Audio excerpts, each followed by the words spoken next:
کہ وہ کس طرح سے میلاد کرتے تھے، یعنی حضور اکرم صلی اللہ تعالی علیہ وسلم کی سنتوں پر عمل کرتے تھے۔ یہ نہیں کہ بس ایک دن نعرے لگا دیے، جلوس لگا دیا، میری نس نس بولے نبی نبی، مسجد میں ایک ٹائم نہیں آ رہا ہے، سمجھے؟ بچہ ہے قربان، اور سارے بچے نکلے ہوئے بوڑھے سے جوان تک مسجدوں سے۔ تو دیکھیے اصل میلاد جو ہے وہ نماز میں ہے۔ آپ اور ہم سب اتحیات پڑھتے ہیں، السلام علیکہ ایھا النبی، سلام پیش کرتے ہیں، السلام علیکہ ایھا النبی، اے نبی آپ پر سلام ہو۔ تو یہ سلام کہاں ہوگا؟ نماز میں ہی تو ہوگا، اور نماز نہیں پڑھیں گے تو ہم سمجھیے حضور کا نہ میلاد منا رہے ہیں نہ حضور کی باتوں کو مان رہے ہیں۔ اور اللہ تبارک تعالیٰ نے کلام پاک میں 5ویں بارے میں صاف صاف فرما دیا، جس نے رسول اللہ کی اطاعت و فرما برداری کر لی اس نے خدا کی اطاعت و فرما برداری کر لی۔ من یطع الرسول فقد اطاع اللہ، جس نے رسول اللہ کی اتباع فرما برداری کر لی اس نے اللہ ہی کی فرما برداری کر لی۔ تو آپ دیکھیے سرکار خواجہ غنی نواز رضی اللہ تعالیٰ عنہ پر خوف خدا کا خوف بھی ہم دکھائیں گے آپ کو۔ خواجہ غنی نواز کا کتنا خوف رکھتے تھے، اتنے پرہیزگار نیک، اور پورے ہندوستان میں ولیوں کے سردار غوث پاک رضی اللہ تعالیٰ عنہ کے رشتہ دار حضرت خواجہ غنی نواز کتنا اللہ کا خوف رکھتے تھے۔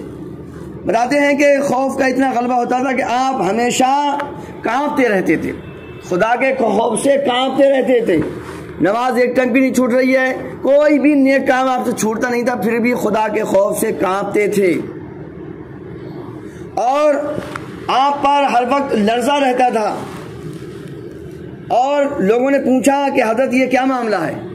تو خواجہ غنی نواز نے فرمایا، اے لوگو، اگر تم کو زمین کے نیچے جو لوگ پہنچ چکے ہیں، زمین کے نیچے یعنی جن کا انتقال ہو چکا ہے، زمین کے نیچے جو لوگ پہنچ چکے ہیں، اگر ان کے حالات تمہیں پتہ چل جائیں، اگر ان لوگوں کے حالات تمہیں پتہ چل جائیں ان پہ کیا بیت رہی ہے، تو فرماتے ہیں تم مارے خوف و دہشت کے کھڑے کھڑے پگھل جاؤ اور نمک کی طرح گھل جاؤ گے۔ خدا کا خوف۔ اب آئیے حضور اکرم صلی اللہ تعالی علیہ وسلم کا میلاد کیسے کرتے تھے خواجہ غنی نواز، حضور کی یاد کیسے مناتے تھے؟ خواجہ غنی نواز اتباع سنت میں یعنی حضور کو فالو کرتے تھے، ہمیشہ ہر بات میں حضور کو فالو کرتے تھے، ہر سیکنڈ، ہر گھڑی، ہر گھنٹہ، ہر ہفتہ، ہر مہینہ، ہر سال حضور کی محبت میں ہی خواجہ غنی نواز کا گزرتا تھا۔ جو بھی کام کرتے پہلے وہ چیک کرتے کہ یہ رسول اللہ کی سنت ہے، وہی کام کرتے تھے۔ پوری زندگی سرکار خواجہ غنی نواز کی حضور کی سنتوں پر نکل گئی۔ اور شیخ سعدی نے کیا ہی اچھی بات کہی ہے، خلاف پیمبر کسے راہ گزید کہ ہرگز بمنزل نہ خواہد رسید، یعنی جو حضور کی باتوں کو نہیں مانے گا وہ کامیابی حاصل نہیں کر سکتا، جو حضور کے راستے پہ نہیں چلے گا وہ کبھی بھی کامیابی نہ دین میں نہ دنیا میں کہیں پر بھی وہ حاصل نہیں کر سکتا۔ اعلیٰ حضرت فرماتے ہیں وہ سوئے لالا زار پھرتے ہیں، تیرے دن اے بہار پھرتے ہیں، اور تیرے در سے جو یار پھرتے ہیں در بدر یوں ہی خوار پھرتے ہیں۔ تیرے در سے یا رسول اللہ، تیرے در سے جو یار پھرتے ہیں در بدر یوں ہی خوار پھرتے ہیں۔ تو جو رسول اللہ کی سنتوں پہ عمل نہیں کرے گا وہ در بدر خوار پھرے گا۔ اور خواجہ غنی نواز نے اپنی پوری زندگی کو حضور اکرم صلی اللہ تعالی علیہ وسلم کی محبت میں نکال دیا۔ بزم صوفیہ میں یہ لکھا ہوا ہے کہ خواجہ غنی نواز رسول اللہ صلی اللہ علیہ وسلم کی محبت میں کیسے رہتے تھے، تو فرماتے ہیں خواجہ غنی نواز تمام عمر عشق الہی میں مگن رہے اور رسول اللہ صلی اللہ علیہ وسلم کی محبت کے نشے میں ہر وقت ڈوبے رہے۔ ہر وقت حضور کی محبت کا نشہ آپ کے اوپر طاری اور ساری رہتا تھا۔ اپنے ملفوظات میں رسول اکرم صلی اللہ علیہ وسلم کا ذکر مبارک بہت ہی والہانہ انداز میں فرماتے تھے۔ اکثر حضور کی حدیثیں جب پڑھتے تھے تو کیسے پڑھتے تھے، پڑھتے پڑھتے رونے لگتے تھے۔ حضور کی حدیثیں پڑھتے پڑھتے رونے لگتے، اتنی محبت تھی آپ کو۔ افسوس کہ اس شخص پر آپ فرماتے ہیں افسوس، اور فرماتے ہیں خواجہ غنی نواز کیا فرماتے ہیں، افسوس اس شخص پر جو قیامت کے دن آپ صلی اللہ علیہ وسلم سے شرمندہ ہوگا۔ یعنی منہ نہیں دکھا پائے گا۔ جب حضور صلی اللہ علیہ وسلم کا اور امتی کا سامنا ہوگا، حضور پوچھیں گے تم وہی ہمارے امتی ہو کہ پوری زندگی ہم تمہارے لیے، تمہاری بھلائی کے لیے، تمہاری کامیابی کے لیے، تمہاری ترقی کے لیے، تمہارے وکاس کے لیے ہم ہر وقت تڑپتے رہے، اللہ سے دعا کرتے رہے، تم وہی امتی ہو؟ تو اب آپ سچویشن مطلب یہ کہ دیکھیے، دل میں تصور کیجئے، امیجن کیجئے، کلپنا کیجئے کہ جب حضور سے ہمارا سامنا ہوگا تو ہم حضور کو کیسے منہ دکھا پائیں گے؟ وہ بندہ جو دن رات تمہارے لیے محنت کرتا ہے، دن رات تمہارے لیے کھلاتا پلاتا، تم کو فری فنڈ میں سب کچھ دیتا ہے، اور آپ اس کی کوئی بات نہیں مانتے، جب تمہارا اور اس کا آمنا سامنا ہوگا تو شرم سے نظریں جھکیں گے کہ نہیں جھکیں گے؟ جھک جائیں گے۔ اور ہمارے حضور کا تو ہم صدقہ کھا رہے ہیں، ساری کائنات حضور ہی کے صدقے میں۔ تو خواجہ نواز فرماتے ہیں افسوس اس شخص پر جو قیامت کے دن آپ سے شرمندہ ہوگا، اس کی جگہ کہاں ہوگی، اس کا ٹھکانہ کہاں ہوگا؟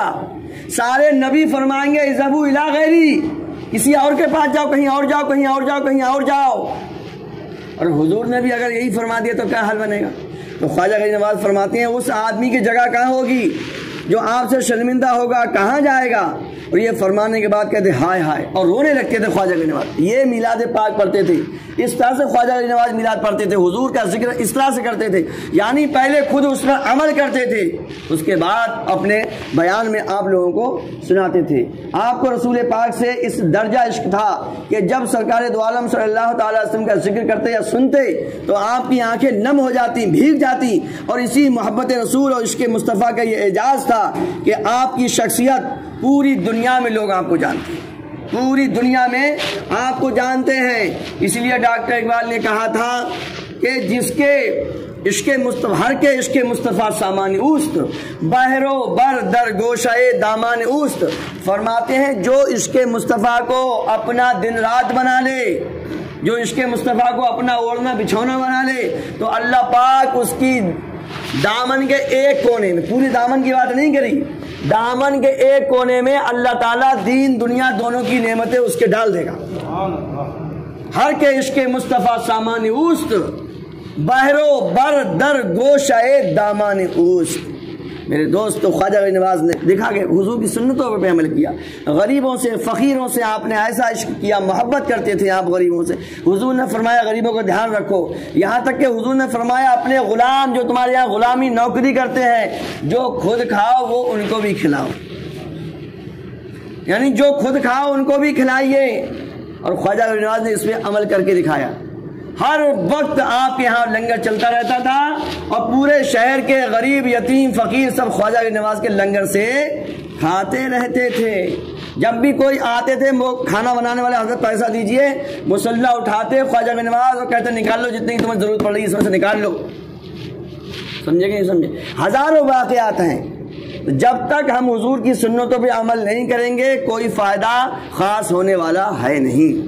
یہی میلاد ہے، ہر پل میلاد ہے، ہر وقت میلاد ہے، مومن کے لیے، مسلمان کے لیے تو ہر وقت میلاد کا ہے۔ کھانا کھاؤ تو حضور کھانا کیسے کھاتے تھے، بات کرو تو حضور بات کیسے کرتے تھے، ماں باپ سے حضور کیسے بات کرتے تھے، بچوں سے کیسے پیار کرتے تھے، حضور بچوں سے بھی سلام کرتے تھے، گھر میں جا کے حضور سب کو سلام کرتے تھے۔ آج ہم اپنے آپ کو پوچھیں، ہم گھر پہ جا کے سلام کرتے ہیں یا نہیں کرتے ہیں کیا؟ میرے بھائیوں، حضور نے یہ سب کر کے بتایا۔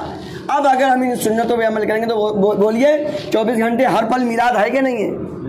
ماں باپ سے کیسے سلوک کیا جائے، بھائیوں سے کیسے سلوک کیا جائے، کچھ بیچیں گے تو کیسے بیچا جائے، گراہکوں سے کیسے بات کی جائے، پڑوسیوں سے کیسے بات کی جائے، غیر مسلموں سے کیسے بات کی جائے، اپنوں سے کیسے بات کی جائے، مسجد میں کیسے آیا جائے۔ 24 گھنٹوں میں ہر وقت میلاد ہے۔ یہ جو بھی کام آپ کریں یہ سمجھ کریں کہ میرے حضور کی سنت ہے۔ اصل میلاد یہی ہے، اور یہ میلاد ہر وقت ہر گھڑی ہے۔ جب تک ہم یہ والا میلاد نہیں کریں گے دوسرا کوئی میلاد ہمارا قبول ہونے والا ہے نہیں۔ اللہ تبارک تعالی ہمیں رسول کریم صلی اللہ تعالی وسلم کے نقش قدم پر خواجہ غریب نواز کی ہم سب کو برکتیں اور عظمتیں عطا فرمائے۔